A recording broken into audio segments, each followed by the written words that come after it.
अलीगढ़ में उत्तराखंड के पूर्व सीएम तीरथ सिंह रावत ने औरंगाबाद स्थित एसजेडी पब्लिक स्कूल में भाजपा के सदस्यता अभियान की समीक्षा की। इस दौरान मंडल अध्यक्ष, बूथ कमेटी व टोली प्रमुखों से संवाद कर अब तक बनाए गए सदस्यों की संख्या जानी। उन्होंने सभी से अपने रिश्तेदारों की बजाय सामान्य नागरिकों के घर घर जाकर सदस्य बनाने का आह्वान किया। पूर्व सीएम ने अभियान के बीच आने वाली परेशानियों के बारे में भी जानकारी ली। ब्रज क्षेत्र अध्यक्ष दिग्विजय सिंह ने कहा कि सदस्यता अभियान में अलीगढ़ पिछड़ रहा है, इसमें तेजी लानी होगी। महानगर अध्यक्ष राजीव शर्मा ने सभी का आभार व्यक्त किया। वहीं मीडिया से बातचीत में पूर्व सीएम तीरथ सिंह रावत ने दिल्ली के मुख्यमंत्री अरविंद केजरीवाल पर निशाना साधते हुए कहा कि केजरीवाल अपने पद से इस्तीफा देने के नाम पर नौटंकी कर रहे हैं। जब वे जेल गए थे तभी ये निर्णय लेना चाहिए था। आज पूरे देश के अंदर भारतीय जनता पार्टी का अभियान के रूप में संस्था चल रही है। ये 6 साल के लिए संस्था अभी 2 सितंबर को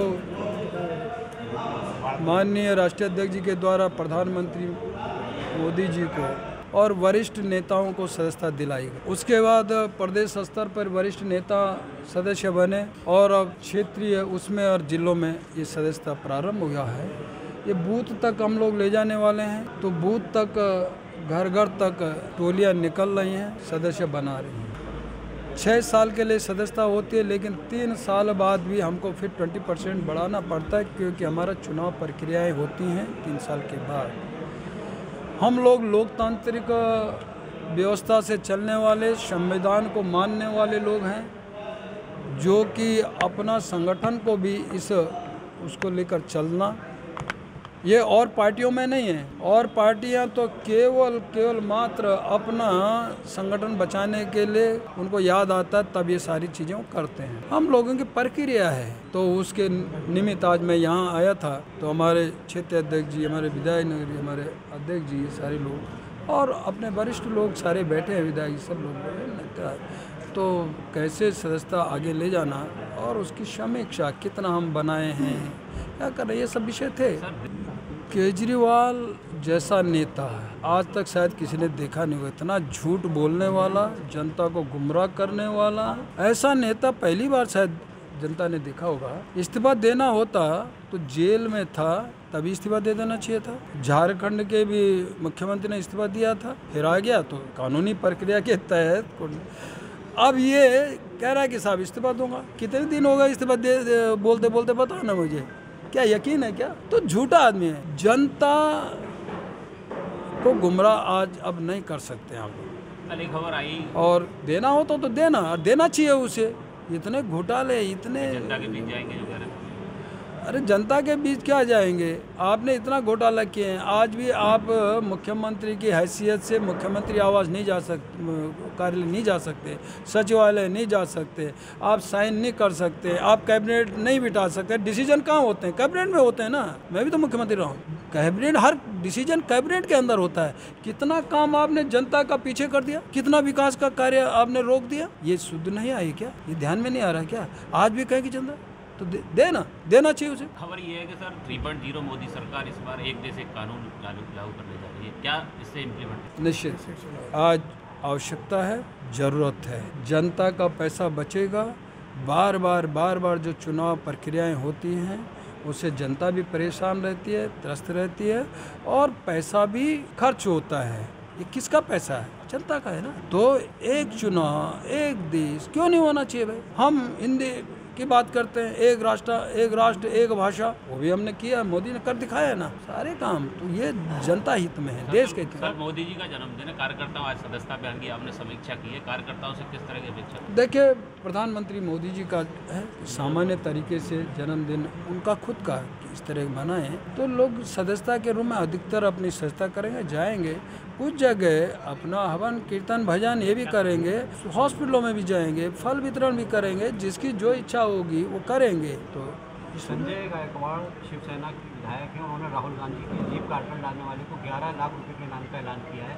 किस तरह देखते हैं जिस तरह से रेगुलर राहुल गांधी को टारगेट किया जा रहा है? देखिए, जहाँ तक आपने जीप करने का इस तरह का सवाल किया है, ये लोकतंत्र में अच्छा नहीं है और ये कोई अच्छी राजनीति नहीं है।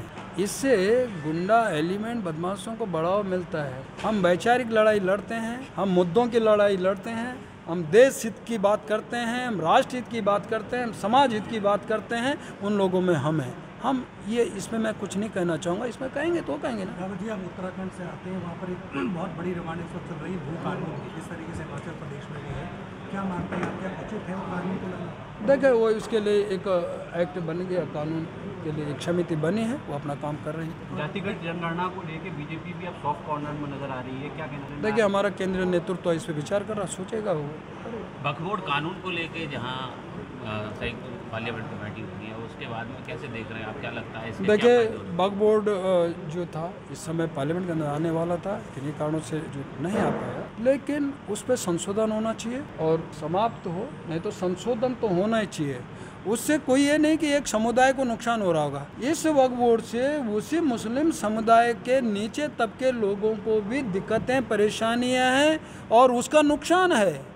ये तो कुछ चंद मुट्ठी भर लोगों के हाथों में है जो पैसा वसूल रहे हैं और पूरी तरह डकार रहे हैं। जैसे जम्मू और कश्मीर में आज प्रधानमंत्री जी ने भी कहा, अमित शाह ने कहा पार्लियामेंट, कि 3 घरानों के अंदर ही जम्मू कश्मीर का बजट और पैसा फंडिंग जो मिलता था वो जाता था।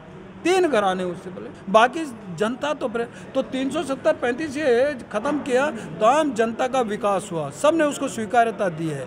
वही जो वक्फ बोर्ड है, इससे उसी समुदाय के नीचे तबके लोगों को भी नुकसान हो रहा है, क्योंकि उनको कुछ नहीं मिल रहा है, उनके हाथों में नहीं है। दूसरा विषय, जबरदस्ती भाई जमीन मेरी, मकान मेरा, तो काहे का हकदार भाई, काहे का मतलब, तो ये जो हो रहा है ठीक नहीं है। उसमें तो ये सब कुल्लू हैं जो इस तरह का वो हैं विवादास्पद इस प्रकार के मुद्दे हैं, उनको सारों को हटना चाहिए। उसमें संशोधन हो रहे हैं, जनता अपील कर रही है, जा रही है, संशोधन ले रही है।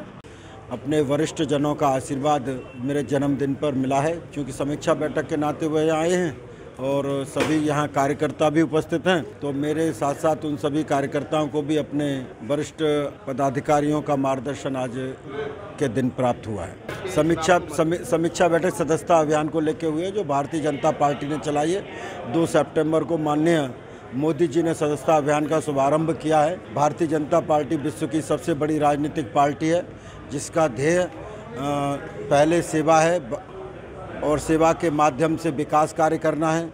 देश के 140 करोड़ लोगों के जीवन को ऊपर ले जाना, उस उद्देश्य के साथ भारतीय जनता पार्टी कार्य करती है। और मुझे यह कहने में गर्व महसूस होता है कि मैं उस भारतीय जनता पार्टी का महानगर अध्यक्ष के नाते अपने कार्यकर्ताओं के मध्य कार्यकर्ता रहता हूं। कार्यकर्ताओं का प्रेम है, उनका आशीर्वाद प्रेम के रूप में मुझे प्राप्त हुआ है।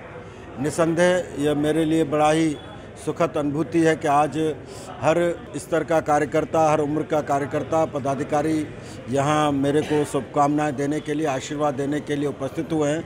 मैं ऐसे सभी कार्यकर्ता बंधुओं का जो यहाँ आज आए हैं, मैं सभी का हार्दिक वंदन अभिनंदन करता हूँ।